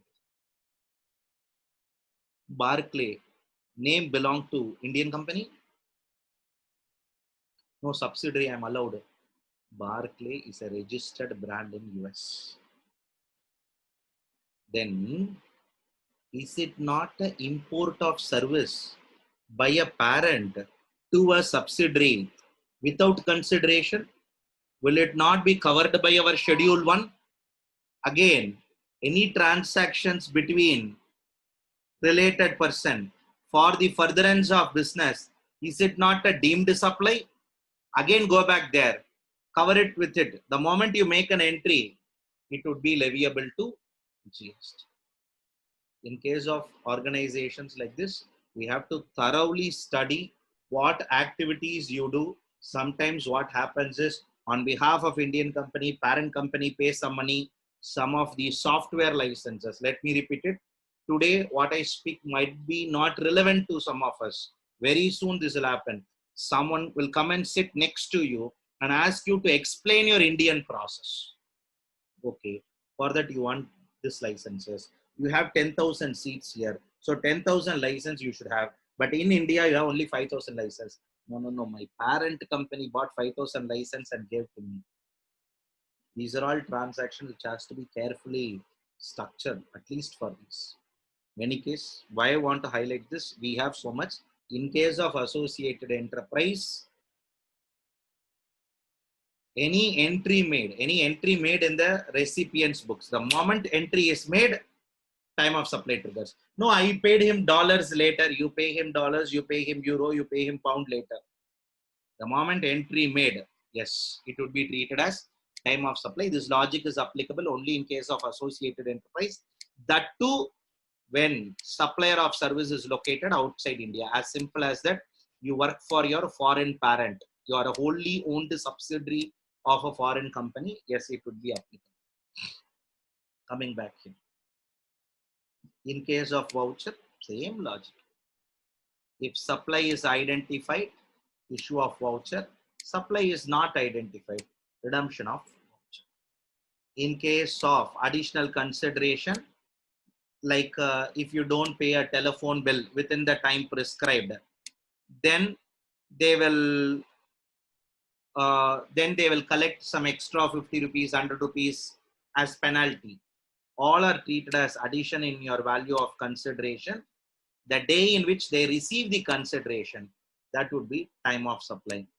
In case of any fraud committed by any suppliers, a transaction not reported, I told you, sometimes transaction may not be reported because people are not aware. They don't know. They will have one office in Bombay, they will have one office in Karnataka, Bangalore, they'll have one more office in Tamil Nadu, in Chennai. Among three of the offices, they will do services, but they were not aware, but they are liable to pay tax. For example, payroll, commonly processed in HO. These are all cross charges for which cross charge has to be done. If cross charge is not done, if officer tomorrow raises an issue, he will say, this month, this is the due date, this is the cross charge. Due date is the day in which return would have been filed. Or if you agree and pay, the day in which tax is paid. That would become time of supply. Producer has accounted every money fully. The artist has not accounted. The person who paid a consulting fee says, sir, I have paid to this gentleman 5 lakhs. But the person who received it is not accounted. Very simple. Government will come and say, see, that fellow has told you have paid. He has paid you 5 lakhs. We saw your books. It is not reflected. So the day in which it is paid, select that day. What is the due date for that return? That day will become time of supply. Or if you agree and paid, that day becomes time of supply. It can be done in any way. Moving forward, that sums up our complete discussion relating to time of supply. This is a complete exhaust discussion on time of supply. Moving quickly into a very small topic called as change in rate of tax. What do we mean by change in rate of tax? As far as change in rate of tax is concerned, see, suddenly rates of goods, rates of services changes. Of course, in the last 4 or 5 months, it's not happened in a much way. Over the last 1.5 years also, no big changes. But originally, the rate should be one, and suddenly on a particular day, the rate will change. In case of those sudden change in rate of tax, how to determine my rate of tax? This section comes with a caveat. This section override 12 and 13. That is, if there is going to be a change in rate of tax. So what you are trying to say? Until 31/3/2018, my rate of tax of a particular goods, is 5%. On or after 1/4/2018, my rate of tax became 12%. This is the problem that we have here. The rate of tax, originally my rate is 5, it got increased to 12, vice versa. My rate was 18, I came to 12. My rate was 28, I came to 12. What would happen? How transactions has to be handled in case of changes in rate of tax? In case of all this changes in rate of tax, how it has to be handled? See, there will be only 3 situations. In which day invoice is issued, in which day payment is made, in which day supply is completed. Let me repeat, supply completed. Very clear words. Day in which supply completed, day in which invoice is issued, day in which payment is made. 3 dates are there. Of this 3, sir, my supply was on 28/3/2018. But my invoice and payment happened to be on new rate. Very simple. For you, what will be applicable is new rate. In other words, what I am proposing is a rule called as 2/3 rule, or otherwise called as rule of majority, whenever change in rate of tax. Ask one fundamental question. Very, very fundamental question.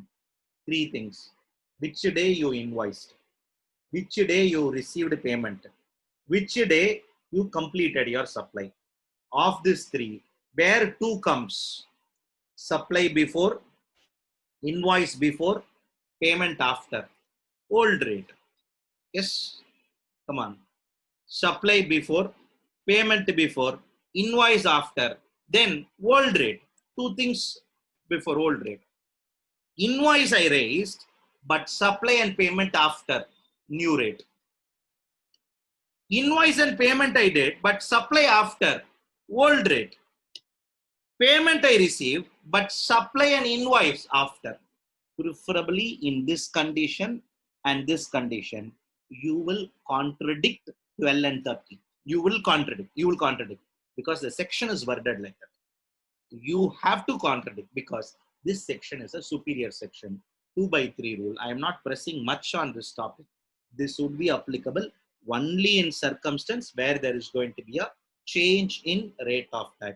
Remember this term called as rule of majority. I don't know, yaar, 5/12, there is a change in rate of tax. Put the date in change in rate of tax. 15/10/7/2018, date in change, rate of tax, 10/7/2018. Good. Any goods supplied before 10/7/2018? Ask one more question. When you raised invoice, we raised invoice before. Very simple. Old rate applicable. Sir, goods supplied before 10/7. Good. Ask another question. Have you received payment? Yes, received before. Old rate applicable. You can raise invoice now also. With old rate. Sir, goods supplied before, but payment invoice yet to be done. New rate. Sir, goods not supplied, but invoice alone raised. Now we are going to supply the goods. Now we are going to make the payment. Sorry. New rate. This is called as differential tax payable. You have to arrive at differential tax, issue a credit note to the supplier, collect from him. You issue a debit note to the supplier, collect from him and pay to government. இது பண்ணணுமா? கண்டிப்பா பண்ணணும். Whenever there is a change in rate of tax, it has to be taken care adequately. And only 2 situations will go against your time of supply logic. 12 and 13 gave you one logic. Against that logic, it will go. Coming back here, getting into the last part of our discussion for the day. Valuation. Valuation under GST. A very fundamental question will be asked by a lot of us. Why there is a need for valuation? What is the importance of valuation? Why I have to be bothered about valuation? Maybe my example might sound a little subjective, but under earth, I think this is the best example to convince somebody in terms of valuation and its need.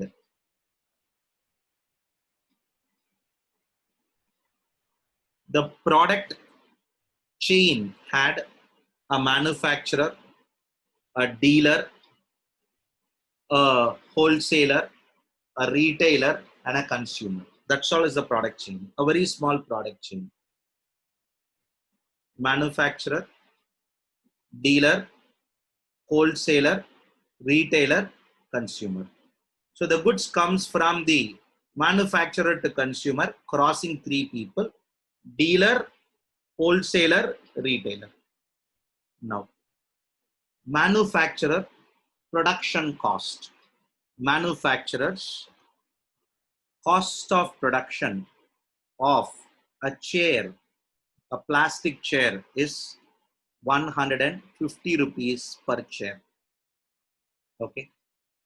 Followed by, it can be sold to the consumer or otherwise called as customer for rupees 500. I'm back working things. Retailer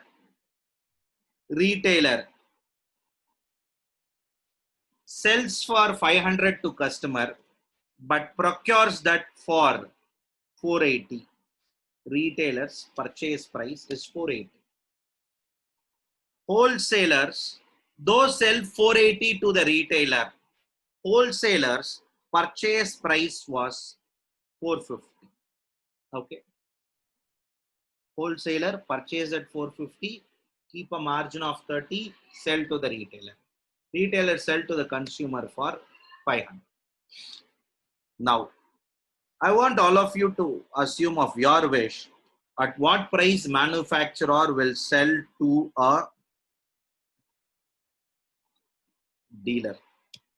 I'm not bothered about it. Absolutely not bothered about it. Whatever numbers you have, you can share. What price manufacturer will sell to dealer? Anything of your number. So, manufacturer cost I have given to you. What price he will sell? Somebody says 300. Somebody says, 3 of you said, 4 of you, no, some other number. Somebody says 200. Somebody says 350. Good. Some of you are interested in selling at 300, 350, 380. Good, nice numbers. 200. Any other number? 250. I'll not ask. You have your own assumption. Somebody, Srinivasa Raghavan sir, 400. Nice number, sir. Good. 3, 4, 5, 6. One more number, last number I would take it. The best number, 180. Okay. 1. These are the numbers received by me as the chat was disabled for everyone. These are all the numbers received. That is, manufacturer will sell to wholesaler for 300, 350, 380, 280, 250, 400. If manufacturer sell the goods to a wholesaler for 380, sorry, to a dealer for 380, to one dealer at 380 and another dealer at 300, can government question him? First question. I have dealer A, dealer B, dealer C. To dealer A, I sell at 300. To dealer B, I sell at 350. To dealer D, I sell at 380. Possible? Possible. Can or cannot? Dealer A, dealer B, dealer C. Or 3 dealers. Possible, not possible. We are discussing possibilities. If you say possible, yes. If you say not possible, yes. I agree to that. Before that, I this time want all of us to answer honestly, very, very honestly. If the manufacturer sell the goods to a dealer who is his, okay, father, what will be the price? Manufacturer sell the goods to his dealer. The dealer is father. What will be the value? Quick. Yes, quick.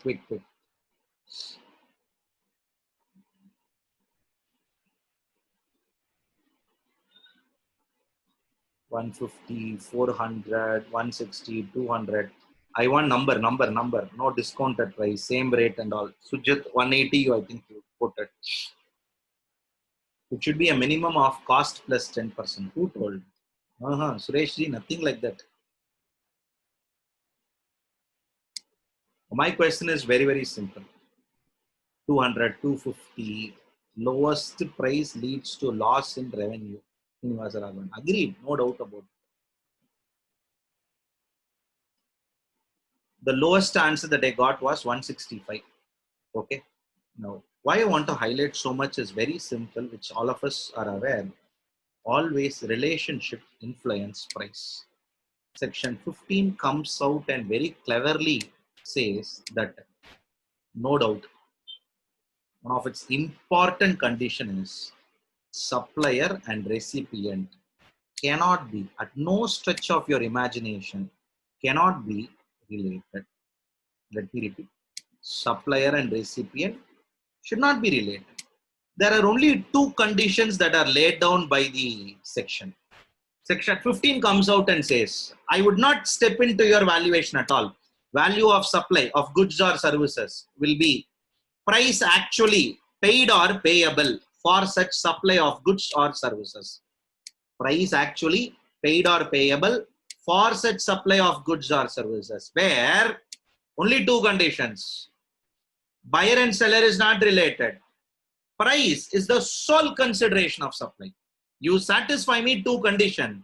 You sell at 300, 350, 380, 400, 450, 150, I will not step in. But two conditions should be satisfied. What are those two conditions? Supplier and recipient should not be related. Again, what is this word relative? You will see a slide which we have already saw. Officer, director of each other company. They are employer, employee. Whether directly or indirectly, they hold 25%. Jointly controlled by jointly controlled. They are members of same family. Holding company, subsidiary company. All are related.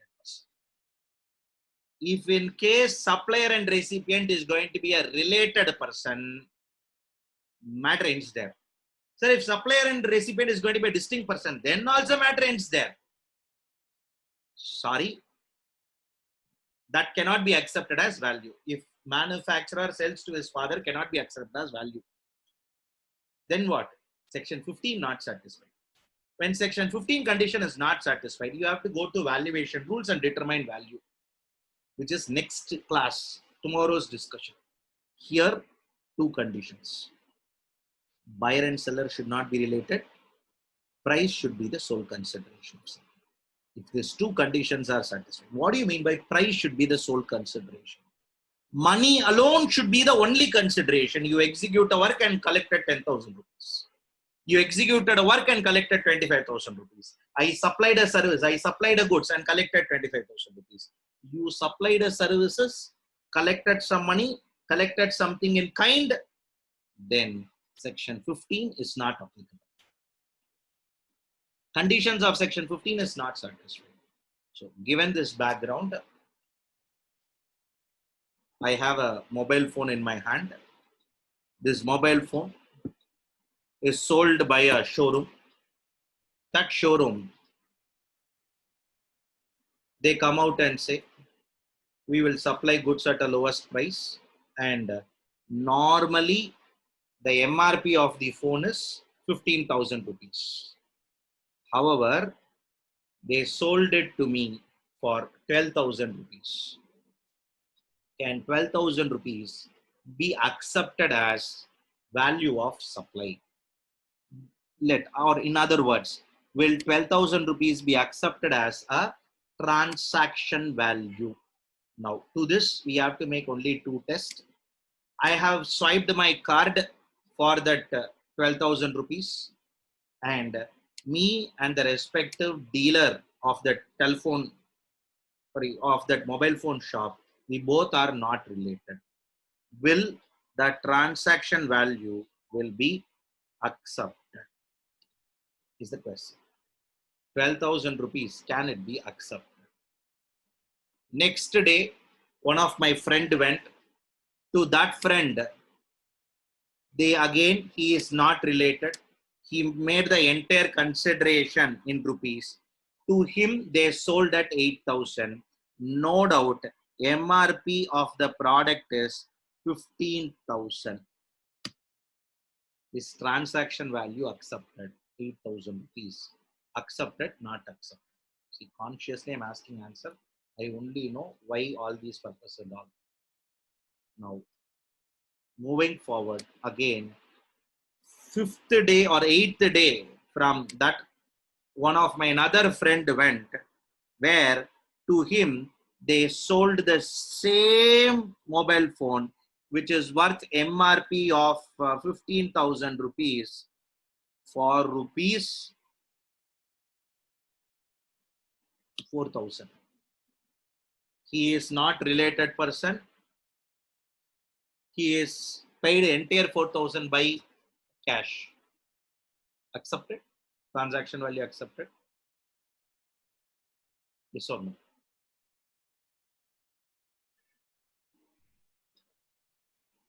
Anusha, price actually paid or payable for such supply. Why not accepted? You paid 4,000 rupees now for that. Why? Rohit says no. Purnima Rajkamal says no. Good. Rupees 8,000, rupees 4,000 not accepted. Amit, why? Sorry. What is your selling price? No one have a right to question you, including the jurisdictional officer. Jurisdictional officer can step in only if two conditions are not met. See, MRP and all is bluff number. Who told MRP is the correct number? As long as if it is covered by this act called as Legal Metrological Act 2009, it would be okay. You take up a product like crackers and all, the number that will be printed as MRP, the price at which it will be sold will have 10 times of difference. I'm not joking. If you happen to see a 10,000 LAR or a 120 shots, MRP 10,500 rupees, you can buy it at 1,500 rupees. I am saying at the consumer level. Then think at what price it is sold by the manufacturer. I am sorry, MRP is a guiding number. And you don't know for which I got which phone free. I would have bought it lock, stock and barrel from one of the manufacturer because of the Chinese challenges. He is now interested to come out of all mobile phones. I don't want to hold a Chinese stock now because there are certain sentiments associated with it. Whoever buys from me 500 mobile phones, I will give you another 100 mobile phone free. You don't know. That 100 mobile phone, he will sandwich all the cost in 500 and he want to also push it off as much as more possible until the sentiment reach the people. We don't know many things. Business is little different. The message and the point that they want to drive home here is only two things. As long as supplier and recipient is not related, money, price is the sole consideration, transaction value will be accepted. Now, points for our discussion on the closure notes. First, R Limited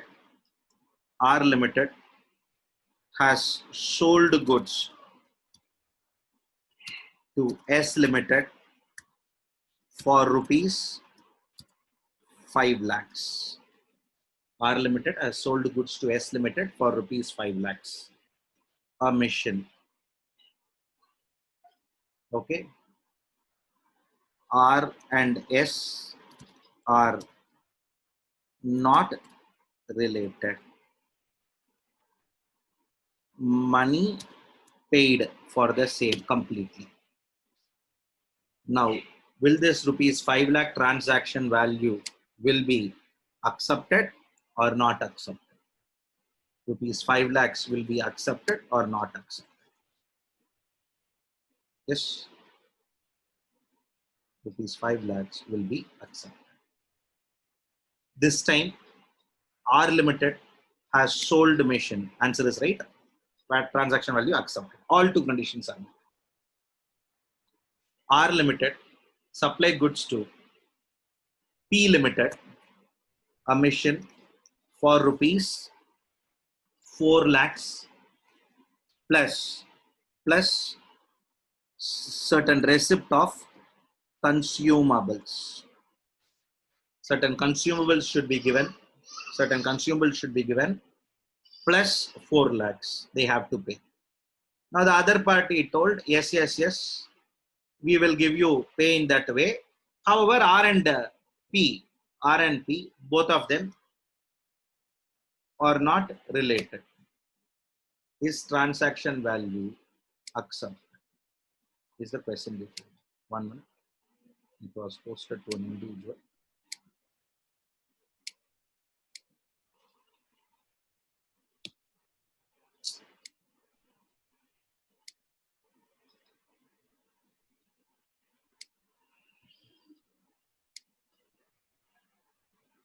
Yes. Transaction value accepted, not accepted. That's it.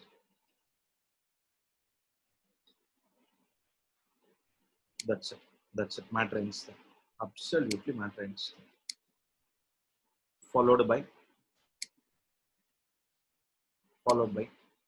this time R Limited sold goods to Q Limited for rupees 3 lakhs plus supply of direct material, supply of some more direct material, commission. I already told this looks little childish. Okay, that's what it looks childish. I already told.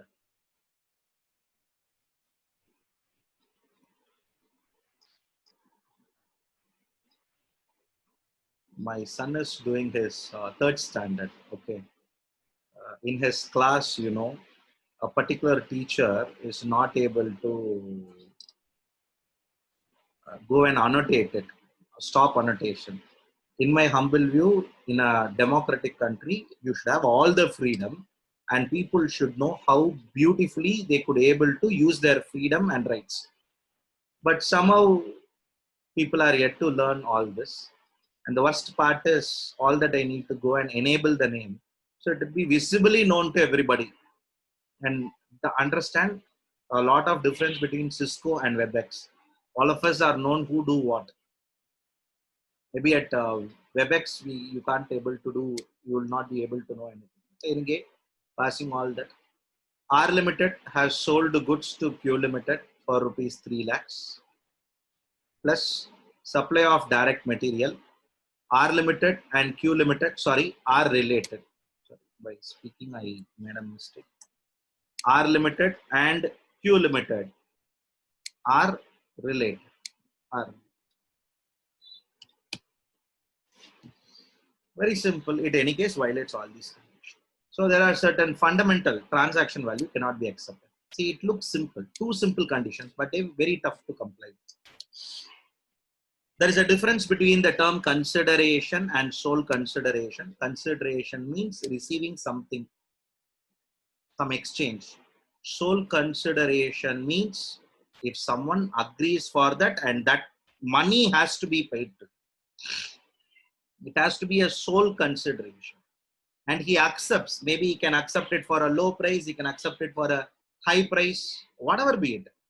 There was a work that has been given to us. We have been behind that particular organization. You have to pay us 2 lakh rupees, 2 lakh rupees. But because of the testing times and the cost cutting that throughout happening, that organization told, no, kindly reduce 180. I told, already my fees is rock bottom. If you cut 10%, I know the time spent which is required for it. I would not able to make it up. After end of more than a month, we concluded in the same way. When we go back and look at a timesheet with which all of us have been working, spending for this particular activity, our times were on the projected level. Requested the organization. Again, they have to. My intention here is difference between the words sole consideration and consideration. As far as the term consideration is concerned, it has to be, again, exchange, comes back something, that's okay. Here, sole consideration. Price should be sole consideration. Money alone should come. Money plus something rejected. Transaction value cannot be accepted. Absence of consideration, a very important word. If consideration is not present, there is a lack of consideration, there is absence of consideration, it cannot be treated as a supply at the first go, but for schedule 1 transaction. Leave schedule 1 transaction. But for schedule 1 transaction, it cannot be treated as a supply. Sir, how am I going to determine schedule 1 transaction and all? Valuation rules. There are process you can determine. But for those transactions, it cannot be determined as supply. Followed by presence of a non-monetary consideration. There are possibilities, sometimes considerations are non-monetary. I would give a promise. I would come out and say, I will do this. I would do this activity. I would do this for you. It may not be having a monetary benefit. Even then, it would be treated as a consideration. There is a lot of difference between discount and bad debts. If it is a bad debts, no benefit under GST. If it is a discount on certain identified specification, it can be reduced from your value of supply. Discount can be reduced from value of supply, whereas bad debts, which is not receivable or not collectible, written off, all these bad debts is a cost to the company. Nothing can be done about it. Consideration can be paid by the same person. It can also be paid by a third party. Again, there are no restrictions as part of it. Sometimes supply will be to one person, consideration will come from another person. All are allowed.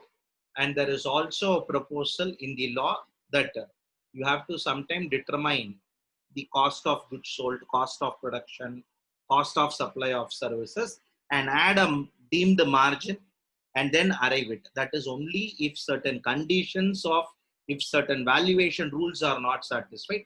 At that time, we have to know what is the direct expenses, indirect expenses, or in other words of costing standard, material, labor, overheads, all that need to be arrived with a general profit.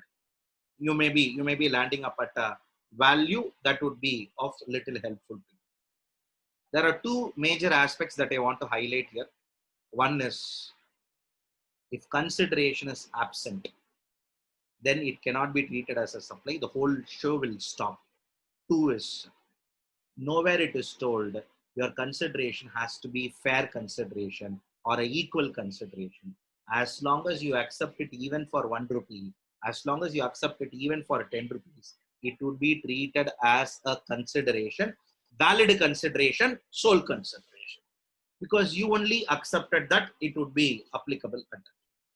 So this sums up the complete discussion for today on a very simple intro to your value of supply. It's a separate topic by itself, but we thought these are all basic aspects so that tomorrow somebody can concentrate directly on deductions, additions, and rules, which are all little lengthier, but for a few specific rules, rest all need to be handled as part of those discussions.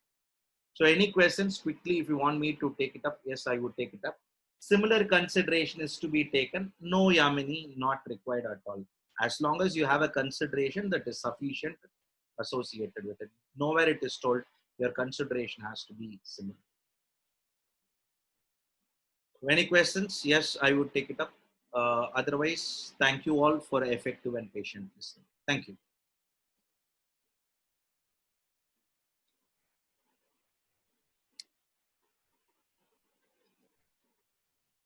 Sujit, you have question?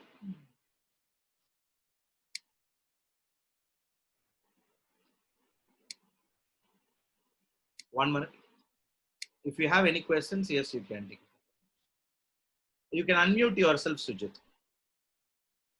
Can the consideration also be for a loss allowed under that? Very tough, Ashwin. There are circumstances, we have certain situations, but very tough. Somewhere you will have a consideration for that. We have to check the transaction. There are situations which we have a negative consideration also.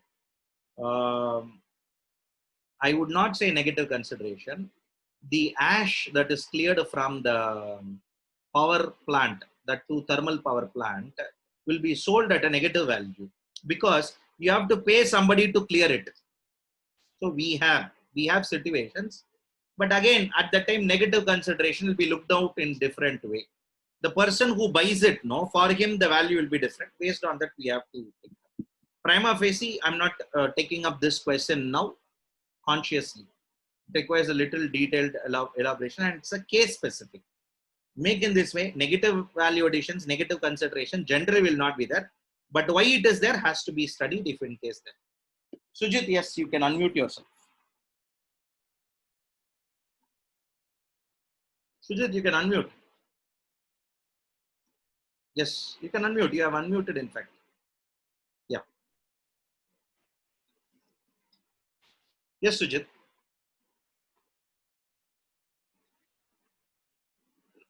Sujit, your voice is not audible.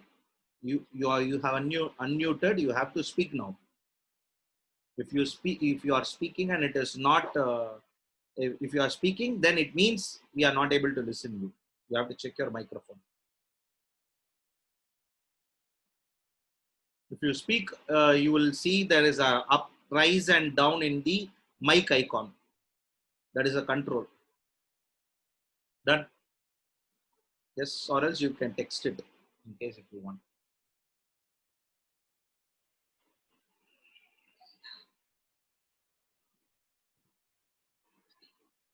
Yes. So,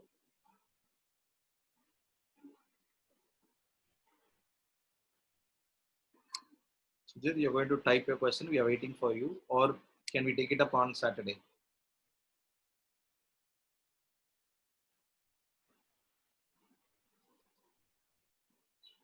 Okay. Thank you all for effective and patient listening. Thank you.